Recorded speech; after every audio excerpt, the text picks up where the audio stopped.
সালামের প্রচলন করা ইসলামের অন্তর্ভুক্ত।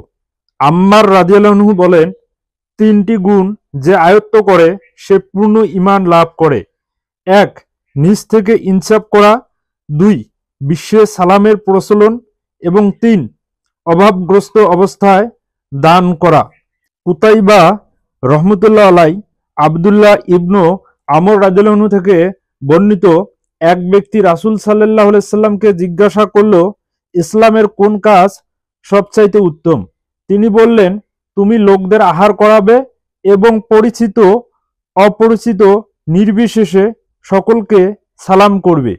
এখান থেকে আমরা যে শিক্ষা পেলাম, আমাদের পরিচিত যারা আছেন, আমাদের পরিবার, প্রতিবেশী, আত্মীয় স্বজন, সবাইকে আমাদের সালাম দিতে হবে। পাশাপাশি রাস্তা দিয়ে কোনো অপরিচিত লোক যাচ্ছে, হতে পারে মুসাফির, তাদেরকেও কিন্তু সালাম দিতে হবে।